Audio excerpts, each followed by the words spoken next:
একজন সাবেক তিনবারের প্রধানমন্ত্রী বেগম খালেদা জিয়াকে নিয়ে এত ট্রল কেন ভাই? কি করছে সে? আপনার বারাফাতে ছাই দিয়েছে? শুধু ট্রল বললে ভুল হবে, খুব বাজেভাবে ট্রল করছে। কি অসুস্থ সংস্কৃতি, তাই না? আমার বয়ফ্রেন্ড হলো খালেদা জিয়ার বুড়োর মতন, সবাই মনে করে আছে কিন্তু আসলে নাই। ও হ্যাঁ, আমি তো ভুলেই গিয়েছিলাম, এরা টিকটকাররা যখন যে জিনিসটা ভাইরাল হয় তখন সেই বিষয়টার উপর ভিডিও করার জন্য উঠে পড়ে লেগে যায়। কেন? ভিউ হবে বলে। যা যা তুন আসাবি না একে এই দেশের মিকে আসাবি না তুই তুই কি সদ্দা আবার তুই আসতি যা তুইও বাইরে তুইও এই এদিকে তাকা।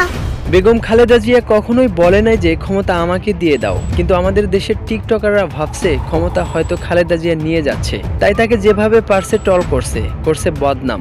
আরে ভাই, আসল ক্ষমতা তো আপনার হাতে, ভোটের ক্ষমতা, সেটা তো রয়ে গেছে আপনার কাছে। ম্যাম, কি করতে হবে আপনার? ভোরটা প্লাগ করে দাও তো।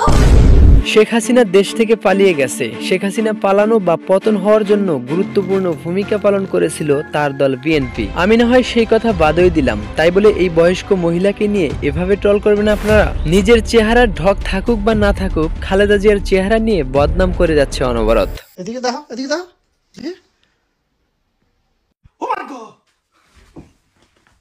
অং বং ভালো জানে। তোমরা কি জানো খালেদা জিয়া বিশ্ব সুন্দরীদের একজন ছিল?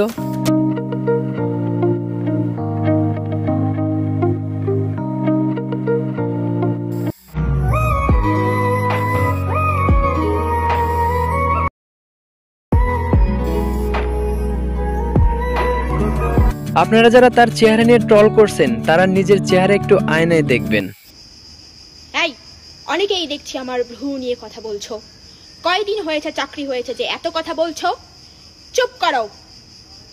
আমি বলে রাখতে চাই, সবকিছু মনে রাখা হবে, সবাইকে চরম মূল্য দিতে হবে। এই ট্রলের প্রথম শুরুটা দেখেছিলাম এসপি ক্রিয়েশনের কাছ থেকে।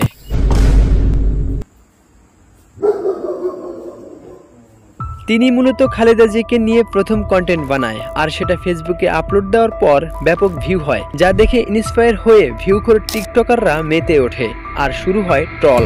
সম্প্রতি সরকার পতনের পর বেগম খালেদা জিয়া জনসম্মুখে এসেছে, দিয়েছে তার দল বিএনপির নেতাকর্মীদের উদ্দেশ্যে দিক নির্দেশনামূলক ভাষণ। সেই ভাষণের সময় তার মুখে যে মেকআপ ছিল, সেই মেকআপ নিয়েই এত সমালোচনা। মূলত ভুরুটা ভুরুর জায়গায় নেই, যার কারণে এত আলোচনা।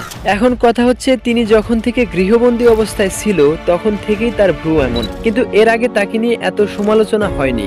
এখন কেন হচ্ছে এটা টিকটকার সমাজই ভালো জানে। দেশকে দ্বিতীয়বার স্বাধীনতা এনে দিল ছাত্র জনতা, দেশে নতুন সরকার গঠন করলো ছাত্র জনতা, দেশ মেরামতের কাজে লেগে পড়েছে ছাত্র জনতা।